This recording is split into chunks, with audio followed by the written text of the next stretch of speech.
With crime at record levels, with terrorists and criminals pouring in, and with inflation eating your hearts out, vote for Donald Trump.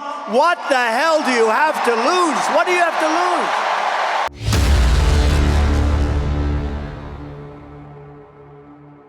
Former President Trump made his first appearance on Gutfeld, which is a show on Fox News. It does cover news, but also with a comedy twist. And he absolutely hit it out of the park. So what we're going to do is react to this interview and some other shocking news about a rally that he did in New York. Let's start here. Our second video of the day comes to us from RFK Jr. During a recent event while campaigning for President Trump, he was asked what he thought about Trump as a person, and he shared this amazing story. I've known President Trump for many years, and on two occasions I sued him.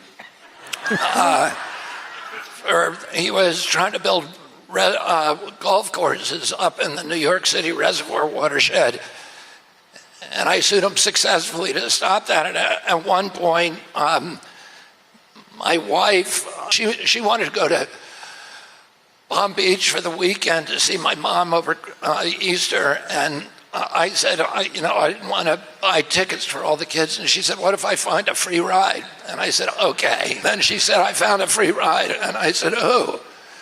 And she said, Donald Trump. And I said, I'm suing him. And she said, he told me he knows you're suing him, but it's okay anyway. And we ended up flying down with him, and I had a great time. I still sued him, and...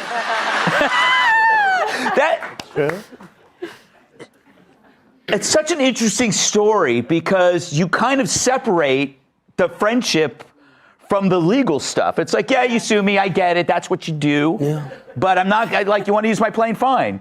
I mean, some people would not understand that. No, I think I have been able to do that. Otherwise, I would have nobody to talk to at all. You know? Greg, it was interesting. I endorse people, and my endorsement record is very good. But sometimes I'll endorse people that said horrible, horrible things about me. And people say, do you have any idea what he said? And I said, if I did that, I would never be able to endorse anybody. Because when I first ran, everybody was violently opposed to me. So I would never be able to endorse anybody. And I like to endorse I said people terrible if I things. think they're good. Honestly, you weren't so good at the beginning. And I believe we have the tape. That's right. I'm making my move, Gutfeld. Roll it.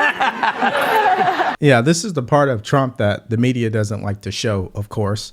So it's really good that he did go on Gutfeld, and I believe that he should do more of these, of course, because the only thing that he's missing, if there is anything, is that he needs to show people that he is a human being, that he's not just some character that is out to be evil like the media portrays him to be. We know he's not that. And we know he wants to take care of this country. We know he wants to slow down these policies that are destructing the country. We know this, especially what's happened over the last 3.5 years. But sometimes, it makes a huge impact when you show people the human side of you, of course, right? And when everybody's attacking you since you decided to become president, sometimes it's easy to forget that you have that side of you publicly. Because remember, ever since he became president publicly, he's had to have his guard up because he's always being attacked. So it's really good to see this. Let's continue. A friend of mine has this theory. He says that your campaign is like a pirate ship. You have this eclectic band of supporters that are individuals and different, but they're a pirate ship. But the issue with the pirate ship is every now and then you get a stowaway. So you get an odd person like a Scaramucci or an Amorosa. It's like, when you have a pirate ship of all these different people, how do you have any kind of control? Or is that just the risk? Well, like the people that you mentioned, I don't know them very well, but the people that you mentioned, they all want to come back. They all want to come back. And when you don't take them back, I don't want them back. Certain people I don't want back. When you don't take them back, they'll say anything. They make up stories. Yeah. They make up stories at levels that you wouldn't believe. Stories that bear no resemblance, that don't exist. It's like they're storytellers. But when you don't take people back, and they think of it as a glamorous life, I think, my whole thing, the sphere, I don't think of it. I just work really hard. We have to win this election to save our country. If we don't win this election, I really believe our country is either finished or very close to it, because we have to turn it. And if we don't turn it and turn it now, it's going to be too late to turn it later. I really believe that. The people who've decided to support him is not something that we'd usually see. Really, on both sides. We see a Liz Cheney and a Dick Cheney supporting Kamala Harris. That is, whoa, where'd that come from? But when you have Elon Musk and you have RK Jr. and you have Tulsi Gabbard, yeah, that's a big deal. That is a big deal. And understand something. All of those individuals, including Donald Trump, are lifelong Democrats. Okay? So what does that say about the Democratic Party?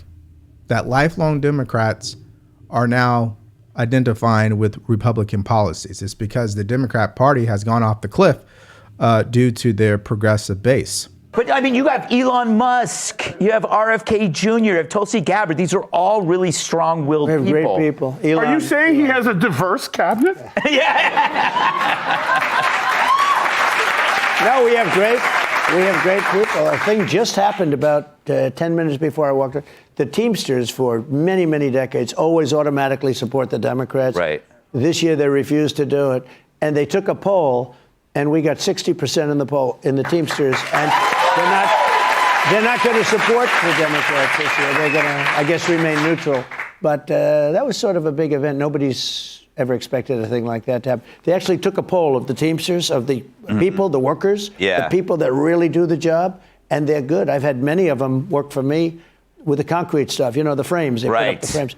They drive the trucks. So they just announced they're not going to support the Democrats. They're going to remain neutral, I That think. individual poll is like 10-1 average from employees. We had a tremendous advantage with the people. And I think the people that run it, Sean O'Brien, who's the top guy, he's a great guy.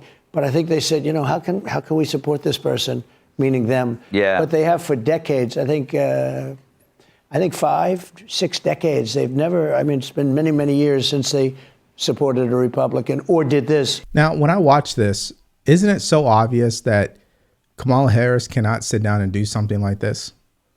Like, we're not even attacking her like as a human being, just as a politician.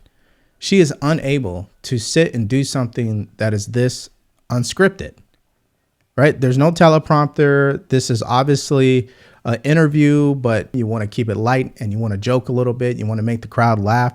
I mean, that's not always an easy thing to do depending on your personality.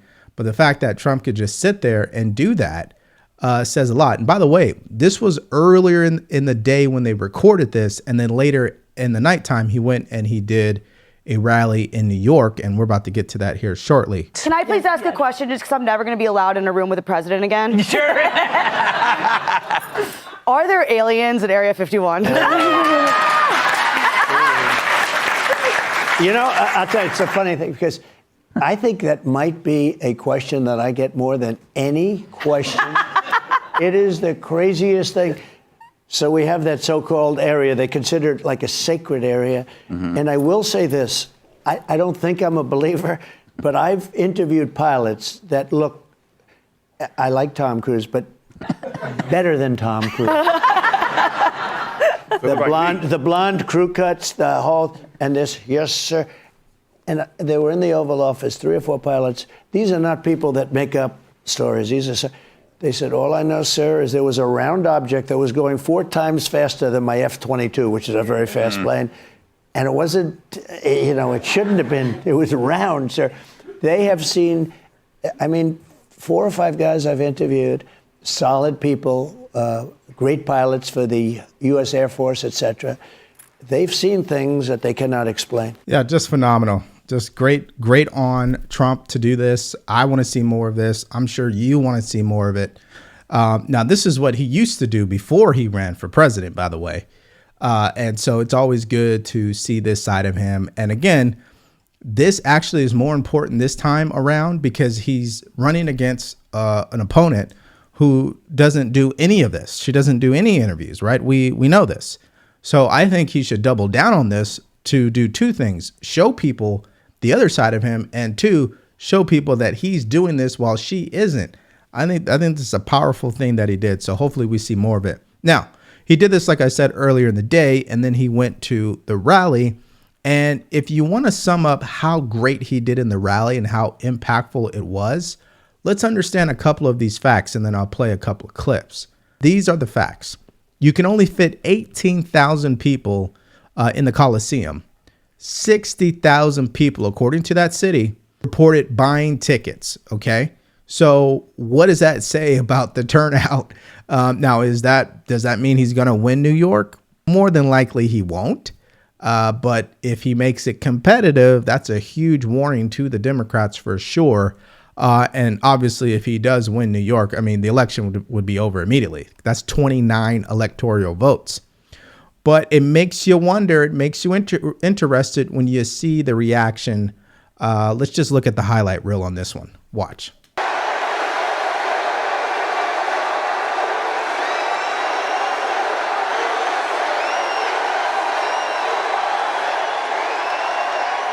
Wow.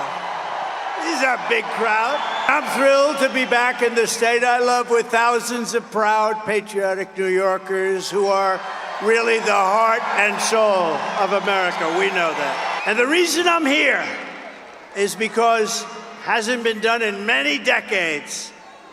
It hasn't been done for a long time, but we are going to win New York.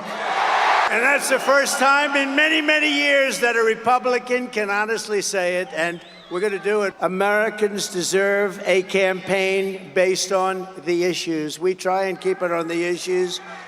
And God has now spared my life. It must have been God, thank you. Not once, but twice. And there are those that say he did it because Trump is going to turn this state around. He's going to turn this country around. He's going to make America great again. These encounters with death have not broken my will. They have really given me a much bigger and stronger mission. They've only hardened my resolve to use my time on earth to make America great again for all Americans, to put America first. And so I say to the people of New York, with crime at record levels, with terrorists and criminals pouring in, and with inflation eating your hearts out, vote for Donald Trump. What the hell do you have to lose? What do you have to lose? Now, the better question is not only what you have to lose, but what can you gain by electing Trump? And if we look into the past, which could be used as a predictor of the future, we see that Biden, negative 24 points. This, according to the Fox News poll, did their policies help rather than hurt you? Obviously, Trump's policies helped everyone across the board more than Joe Biden and Kamala Harris. And if you think for a second that Kamala Harris is going to do anything differently than what you've seen over the last 3.5 years, you're absolutely confused. Okay. She will be an extension of Joe Biden, believe it or not. And I think it's more of a psychological one, because understand something. He's the first person to endorse her to be president. He's the guy who made her vice president. You know, I don't think she's ever going to throw him under the bus, because she probably looks at him as a person that she owes a lot to. And so if she's elected, she's just going to keep it pushing with the same policies, and if not worse, because of the progressive base, right? If people will just get out of their feelings and they stop looking at the flaws of the candidate and they just judge them based on results, Trump easily wins every single time. And here's another part of that poll that I want to touch on as well. You guys see that high prices are at the top of the list. Immigration is number 2. Okay. Abortion's number 3. Violent crime is number 4. Like I keep saying, the fact that you have immigration and high prices, or the economy, and everyone's feeling it at some level, this is Trump's election to lose.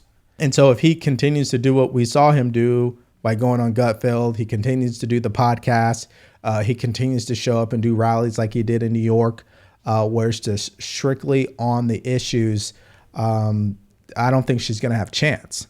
So I think a fitting way to end this video is his parting message from that New York rally. Watch this. We will build a missile defense shield around our country, keep critical race theory and transgender insanity out of our schools, and we will keep men out of women's sports.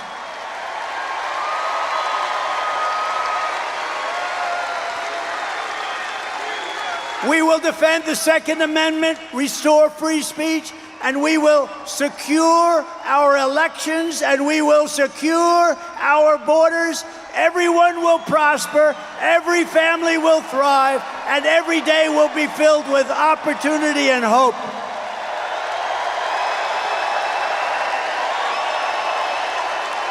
But for that to happen, we must defeat Kamala Harris and the crooked Democrats. So we must stop her country-destroying liberal agenda once and for all. So get everyone you know and vote. We want a landslide that is very simply too big to rig. Too big to rig. Right, Bruce? Too big to rig. Joe, too big to rig. Too big to rig, Joe. I think we can do that, too. On November 5th, we will save our economy. We will rescue our middle class. We will reclaim our sovereignty and restore our borders.